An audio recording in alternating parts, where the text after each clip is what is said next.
Hello viewers, আজ আমি নিয়ে এসেছি মিষ্টি কুমড়ো দিয়ে শুটকি মাছ রান্না করে। এটা আমরা যারা সিলেটে বসবাস করি তাদের জন্য খুবই জনপ্রিয় একটা খাবার। তারপরে অন্যান্য অঞ্চলের মানুষরাও এটাকে খেয়ে থাকেন। তো আজ আমি যে রান্নাটা করবো এটা খুবই ইজি একটা রান্না। হয়তো বা অনেকে আপনারা করে থাকেন বা জেনে থাকেন, বাট যারা জানেন না যে কোন শুটকি মাছটা আপনারা সিলেক্ট করবেন বা কোনটা খেতে পারেন বা কীভাবে রান্না করবেন তা আপনারা দেখে নিতে পারেন। চলুন দেখে নেই আজ আমার এই রান্নাটার জন্য কি কি লাগছে। প্রথমেই লাগবে আমার শুটকি মাছ।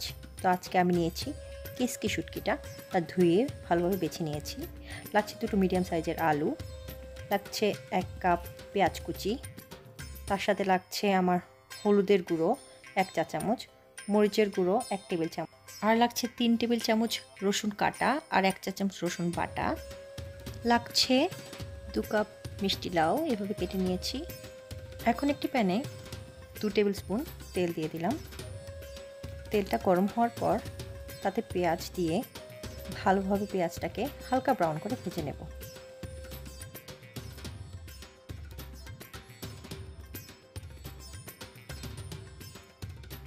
এখন আমি একে একে সবগুলো গুঁড়ো মশলা দিয়ে ভালোভাবে এটাকে একটু কষিয়ে নেব।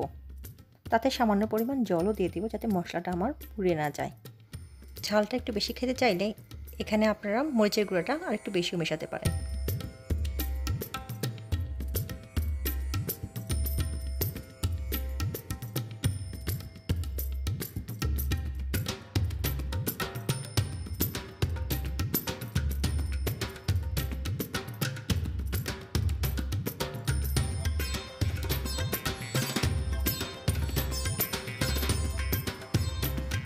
মশলাটা আমার ভালোভাবে কষানো হয়ে গেছে। এখন আমি যে শুটকি মাছগুলো ধুয়ে রেখেছিলাম ওগুলোকে এর মধ্যে অ্যাড করে দিয়ে একটু ভেজে নেব। মাছটা আমার একটু ভাজা হয়ে গেছে। এখন আমি কেটে রাখা আলুগুলোকে অ্যাড করে দেব আর আরেকটু ভেজে নেব। সাথে দিয়ে দেব আধা কাপ জল। আলুটাকে ভালোভাবে নেড়ে তাকে 5 মিনিটের জন্য ঢেকে দেব।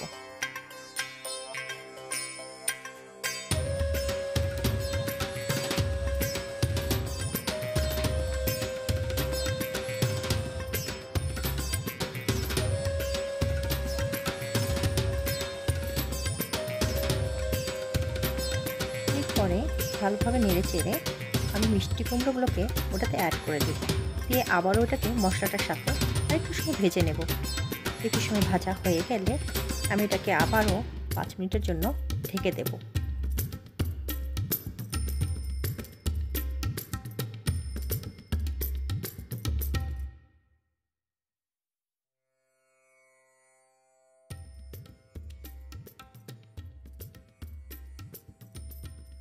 পাঁচ মিনিট পর ঢাকনাটা খুলে আমি সবগুলো সবজিকে আবার একটু ভালোভাবে নেড়ে দেব। নেড়ে এখানে আমি 1 কাপ জল মিশিয়ে দিচ্ছি।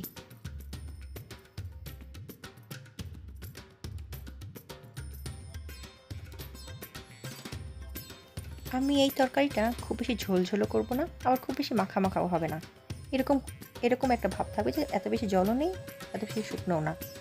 আর এই পর্যায়ে এসে গেলে আমি এটাকে 10 মিনিটের জন্য ঢেকে রেখে দেব। ততক্ষণে আমার রান্নাটাও হয়ে যাবে।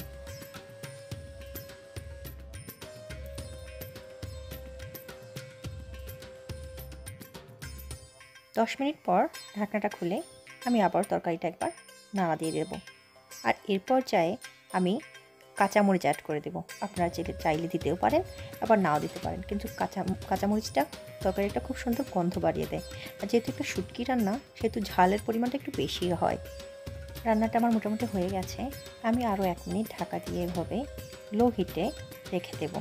তারপরে পরিবেশনের জন্য তৈরি হয়ে যাবে। বাজারে অনেক রকমের শুটকি মাছ পাওয়া যায়।